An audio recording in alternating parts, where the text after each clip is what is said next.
অনেকে বলে থাকে সিগারেট খাওয়া নাকি মাকরুহ। আপনার মতামত জানতে চাই। জর্দা খাওয়া সম্পর্কে ইসলাম কি বলে জানতে চাই। মহিলাদের জন্য মুখ ঢেকে রাখা পর্দার অন্তর্ভুক্ত কিনা, করমার্দন করে বুকে হাত দেয়া জায়েজ আছে কিনা, সালাত পড়াকালীন সিজদার স্থানে না তাকিয়ে অন্যদিকে তাকালে নামাজ হবে কিনা, ভিতরের নামাজে দোয়া কুনুত না পড়লে সালাত হবে কিনা, পুরুষের মাথার চুল কাটার পদ্ধতি কি রকম হতে পারে জানতে চাই। একজন হুজুর ওয়াজে বলেছেন হারাম খেলে নাকি ইবাদত কবুল হয় না। কতটুকু সত্য, কতটা একেবারে পুরোপুরি মিথ্যা না। তবে হারাম খেলে দোয়া কবুল হয় না এইটুকু হাদিসে অবশ্যই আছে। আমাদের দেশে বেশিরভাগ মানুষ মনে করে আগে পয়সা কামায়নি, পয়সা করি কামানো হয়ে গেলে এক সময় হাজি সাহেব হয়ে যাব, দায়টাই রেখে মসজিদ মাদ্রাসা দিব, মাহফিল দিব, সবাই মারহাবা দিবে। আমি যে আকাম কুকাম করে পর্যন্ত আসছি এটা তার পাবলিক জানবে না। পাবলিক না জানলে কি হয়েছে, আল্লাহ জানে কি জানে না? অতএব আল্লাহর চোখে দুলা দেয়া সম্ভব না। যারা মনে করেন যে আকাম কুকাম করে পয়সা কড়ি করে শেষ বয়সে হাজি সাহেব সাইজা যাবো, গাজী সাহেব সাইজা যাবো, বা লেবাস পোশাক লাগায় ফেলাবো আর আগের গুলো সব ঢেকে যাবে, তারা বোকার স্বর্গে বাস করছেন। আল্লাহর কাছে কোনো কিছু লুকাইত না। এজন্য হারাম যে খায় তার দোয়া কবুল হয় না। এবং হারাম খায় যে দেহ গঠন হয়, নবী সাল্লাল্লাহু আলাইহি ওয়াসাল্লাম বলেছেন আন্নারু আউলা বিহি, ওই দেহ জাহান্নামে যাবে, সেটা কখনো জান্নাতে যেতে। এমনকি বাইতুল্লাহ কাবা গিয়ে যদি দুই হাত তুলে দোয়া করেন, অনেকে আছে শ্রমিকের টাকা পয়সা দেয় না, প্রতি বছর যায় হজ করে, রমজানে ইতিকাফ করে মক্কা শরীফে, আর এদিকে শ্রমিকের টাকা দেয় না, আছে না নাই? এই হজ দেখে আল্লাহ রাব্বুল আলামিন হয়তো হাসেন।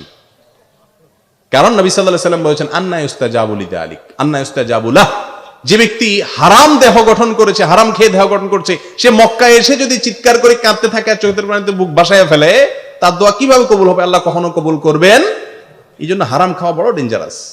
আমাদের দেশে আজকাল বেশিরভাগ মুসলমানদের ধারণা হলো যে পয়সা কড়ি হইলে বাঘের কল্লাও পাওয়া যায়, টাকা হইলে বাঘের কল্লাও পাওয়া যায়, এরকম একটা কথা আছে না আমাদের দেশে? অতএব বাঘের কল্লা জন পাওয়া যায়, আল্লাহরও পাওয়া যায়, আগে টাকা কামায়নি, এরকম একটা কনসেপ্ট আছে না নাই? ভুল ধারণা। আল্লাহ আমাদেরকে বোঝার তৌফিক দান করুন। একজন বোনের প্রশ্ন, মহিলাদের জন্য মুখ ঢেকে রাখা পর্দার অন্তর্ভুক্ত কিনা। জি ভাই, মহিলারা মুখ ঢেকে রাখবেন। মুখ যদি বাঁধতে অসুবিধা হয় কিন্তু কাপড় ঢেকে রাখবেন, কাপড় দিয়ে টেনে দিবেন। আল্লাহ রাব্বুল আলামিন মেয়েদেরকে কোরআনে কারীমে বলেছেন ইউদনিনা আলাইহিন্না মিন জালাবিবিহিন্না, মাথার উপরের কাপড়কে জলবাব বলা হয়। এই জলবাবকে আল্লাহ বলেছেন ইউদনিনা আলাইহিন্না, তাদের নিজেদের উপরে তারা টেনে দিবে। অতএব পর্দা করতে হবে। মুখের যে দেখা, এটাই তো সবচেয়ে বেশি আকর্ষণের জায়গা। তবে হ্যাঁ, মুখকে যে একেবারে বেঁধে ফেলতে হবে নেকাব দিয়ে, এটা জরুরি না। আপনি ওড়নাকে একটু টেনে দিলেন, বাস, তাতে আপনার পর্দা হয়ে যাবে, যাতে প্রদর্শিত না হয়। আজকাল তো প্রদর্শন হয় রীতিমতো। তবে হ্যাঁ, অনেক ওলামায়ে কেরাম এ ব্যাপারে মত পার্থক্য করেছেন। কিন্তু এই যুগে যেখানে পশু পাখি পর্যন্ত নিরাপদ না, 6 বছরের মেয়ে নিরাপদ না, 70-80 বছরের বৃদ্ধা নিরাপদ না, সেখানে একজন যুবতী মেয়ে নিজের মুখমণ্ডলকে খোলা রাখবেন এবং সমস্ত আল্লাহ তো বলেছেন ওয়ালা ইয়াবদিনা জিনাতাহুন্না, সৌন্দর্য প্রকাশ করবে না। সকল সৌন্দর্য কোথায় থাকে? আপনার নাকফুল বলেন, কানের দুল বলেন, তারপরে আপনার মেকআপ বলেন, সব মুখে করে বেশিরভাগ। তো অতএব আল্লাহ বলেছেন এটা প্রকাশ করবে না। অতএব এটা প্রকাশ না করার ভেতরেই কি কল্যাণ। এরপরে প্রশ্ন, করমার্দন করে বুকে হাত দেয়া জায়েজ আছে কিনা। হাত মিলানোর পরে বুকে হাত দেওয়ার কোন শিক্ষা ইসলাম দেয়নি।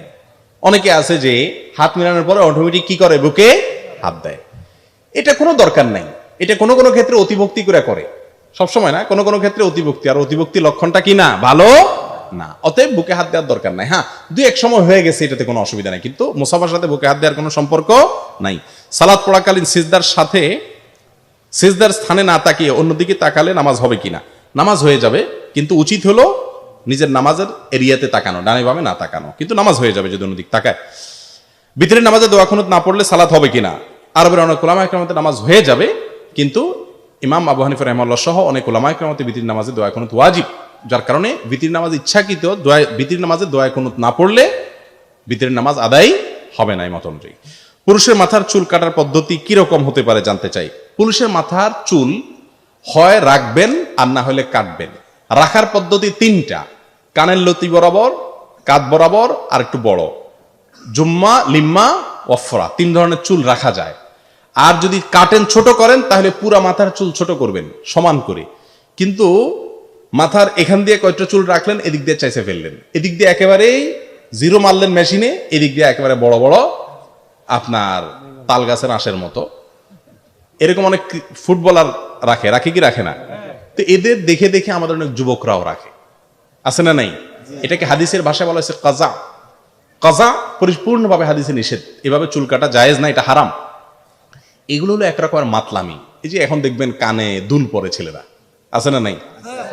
আবার ওই যে নাকেও পরা শুরু হয়েছে, আমাদের দেশে কম, ওই পশ্চিমা দেশগুলোতে আছে, নাকের মধ্যে কি লোহা একটা বলে থুয়ে দেয়। তো এই জন্য বললাম কত রকমের মাতলামি পাগলামি যে দুনিয়াতে হবে কিয়ামতের আগে, সবচেয়ে উত্তম স্টাইল হলো মুহাম্মদুর রাসূলুল্লাহ সাল্লাল্লাহু আলাইহি ওয়াসাল্লামের স্টাইল। আল্লাহ তাআলা সেটা আমাদেরকে ধারণ করার তৌফিক দান করুন। জর্দা খাওয়া সম্পর্কে ইসলাম কি বলে জানতে চাই।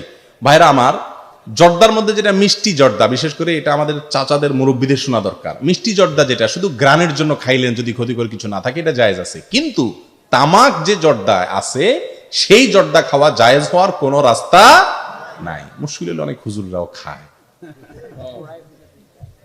কোথায় থুতু মারবো, নিজের গায়ে আসবে, কিন্তু উপায় নাই। তামাক এটা সিগারেটের ভিতরে ভরে টান দিলে সেটা যদি না জায়েজ হয়, তাহলে এটা ডাইরেক্ট চাবায়া খেয়ে ফেললে তো ডেঞ্জারাস ব্যাপার হয়ে যাবে, ঠিক না ঠিক? আর দ্বিতীয়ত হলো মাহাররামা কালিলুহু মাহাররামা কাসীরুহু ফাকালিলুহু হারাম। যে জিনিসটা বেশি খাইলে হারাম হয়, ওটা অল্প খাইলেও কি হয়? হারাম। আপনি বলবেন আমি এক চিমটি খাচ্ছি, ওই এক চিমটি হারাম। কারণ তামাক মুঠ ভরে যদি কেউ তামাক খায়, আপনি তাকে জায়েজ বলবেন? তাহলে অল্প খাওয়া কি হবে না, জায়েজ হতে পারে না। এই জন্য পান খান, পান খাওয়াকে হারাম বলা যাবে না। কিন্তু কিন্তু পান খাওয়াটাও আসলে আল্লাহ মাফ করে, এটার উপকারিতা কি? এটা কি পেট ভরে? কি বলেন, কোন উপকারে আসে? এটা যে চাবাইতে থাকে, এটার উপকারিতাটা কি? এটা একটা অভ্যাস, সোজা কথা। মুসলমান তো অনউপকারী কাজ করতে পারে না, বা অযথা কাজ করতে পারে না, এটা একটা ব্যাপার। এরপরে আসেন, এই খাইতে খাইতে পান যারা খায়, তারা খাওয়ার কোনো আদব রক্ষা করে থাকতে পারে? হাইটে হাইটে খায়। ওলামা একরাম জানেন, মুহাদ্দিসিনে একরাম আগের যুগে যারা হাদিস বিশারদ ছিলেন, রাস্তায় হাইটা বাদাম খাইছে কোনো লোক, তার কাছ থেকে আর হাদিস নিত না। এখন যেভাবে আমরা পান খাই সারাদিন, আমাদের কাছ থেকে মুহাদ্দিসরা দেখলে হাদিস নিতেন না। কারণ পান খাইলে তো হাইটে হাইটে খাইতে হয়, শুয়ে শুয়ে খাইতে হয়, টয়লেটে যাইয়াও চাবাইতে হয়। বলেন আপনি যখন চাবাইতেছেন, মুখের ভিতরে এই দুর্গন্ধগুলো প্রবেশ করতেছে। অতএব এটা কোনো ভালো বা প্রশংসনীয় কাজ। তারপরেও সেটা আরেক বিষয়, কিন্তু জর্দার বিষয়টা বলছি যে তামাক থাকে, সে জর্দা খাওয়া কি হতে পারে না, জায়েজ হতে পারে না। এই জর্দা যদি আপনি শুধু জর্দা খান, মাথা ঘুরাবে কি ঘুরাবে না? অতএব আর আরেকটা জিনিস হলো, আল্লাহ বলেছেন ওয়ালা তুলকু বিয়াদিকুম ইলা তাহলুকা, তোমরা নিজেদেরকে ধ্বংসের দিকে ঠেলে দিও না, নিজেদের ক্ষতি নিজেরা করো না। জর্দায় কি লাভ না ক্ষতি? অ্যাবসোলিউট ক্ষতি, একেবারে পিওর ক্ষতি। এখানে কোনো লাভের দিক সন্দেহ পরিমাণ নাই। এই জন্য সরকারিভাবে আমি যতটুকু জানি, অনেক জর্দার ব্যাপারে নিষেধাজ্ঞা এসে গেছে, কারণ এটা বিষ, মানুষের জন্য ক্ষতিকর, বিধায় এটা আমরা খাবো না। ঠিক আছে তো ইনশাআল্লাহ? অনেকে বলে থাকে সিগারেট খাওয়া নাকি মাকরুহ। আপনার মতামত জানতে চাই। ভাই, মাকরুহ মানে কিন্তু জায়েজ না।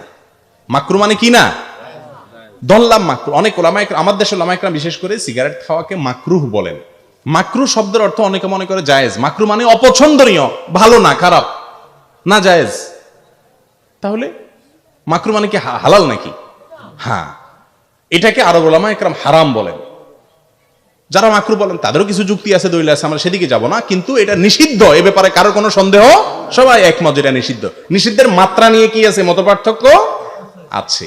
অতএব এটা খাওয়া যাবে না। সবচেয়ে বড় কথা হলো ভাই, আল্লাহ রাব্বুল আলামিন মানুষকে সুস্থ বিবেক দিয়েছে। সিগারেট খাওয়া মানুষের পাশে দাঁড়ায়া নামাজ পড়া, এই দুর্ভাগ্য আপনাদের হয়েছে কখনো? আমার বহুবার হয়েছে জীবনে, যে সিগারেটের খোরের পাশে দাঁড়ায় নামাজ পড়ছি। আল্লাহু আকবার, মনে হয় রু বাইর হয়ে যাবে। আজিমপুরে এক হাসপাতালে এক কাজে গেছি, পাশে এক মসজিদে জোহরের নামাজের সময় ঢুকছি, এরকম এক খবিসের পাশে দাঁড়াইলাম। আল্লাহর বান্দা, যেহেতু সে আপনারা চিনেন না, তার খবিস বললে দোষ হবে না, আসলে তো খবিস নোংরা রুচির মানুষ। তার মুখের দুর্গন্ধে এবং তার শরীরের দুর্গন্ধে আমার রু বাইর মতো অবস্থা। আমি আবার নাছোড় বান্দা, যে এর তো অসৎ কাজের বাধা প্রদান করতে হয়, কিন্তু আমি যদি এর বেশি কথা বলতে চাই, যদি আমার বক্সে টক্সে মেরে বসে যে আমার ব্যাপার, আমার টাকা দিয়ে সিগারেট খামি, আপনার কি কাম, এটা তো ওয়াজের মঞ্চ না, কিভাবে কি করণ যায়। তো বুদ্ধি করে পরে আমার পকেটে সবসময় কাগজ কলম থাকে, কাগজ কলম নিয়ে লিখলাম যে ভাই, আপনার পার্শ্ববর্তী মুসল্লিকে কষ্ট দিয়ে নামাজ পড়লে এতে আল্লাহ খুশি হবেন না। আল্লাহর বান্দাকে কষ্ট দিলে আল্লাহ কখনো খুশি হয় না। আল্লাহর হস্তে দুর্গন্ধ, এটা থেকে বেঁচে থাকবেন। কিছু পরামর্শ দিয়ে ওই লোক যখন সুন্নতের নিয়ত করছে, মাত্র দেখলাম যে অন্তত 2 রাকাত সুন্নত পড়তে 2-3 মিনিট তো লাগবে। এই ফাঁকে আমি পালায় যাব, কাগজটা লিখে তার সামনে দিয়ে আমি আইজো দৌড় কাইলে দৌড় জুতা নিয়ে যে বেটা যখন সালাম ফিরায় কাগজ পড়বে ততক্ষণ তার আমার খুঁজে পাবে না, আমার কাজও হাজির হয়ে গেল মাঝখান দিয়ে, তারা অসৎ কাজের বাধাও প্রদান করলাম আর আমার জানও বাঁচলো আলহামদুলিল্লাহ। অনাজকে অসৎ কাজের বাধা প্রদান করতে গিয়ে মাইদুর খাইয়া আসে, এরপর বলে হুজুর আপনার কথা শুনতে গিয়ে মাইদুর খাইছি। আপনারা আল্লাহ তাআলা বুদ্ধি বিবেক দেয় নাই, বুদ্ধি বিবেক খাটান, সবই চলবে, সৎ কাজের আদর্শ চলবে, অসৎ কাজের নিষেধও চলবে ইনশাআল্লাহ। অতএব এটা ভালো কাজ না।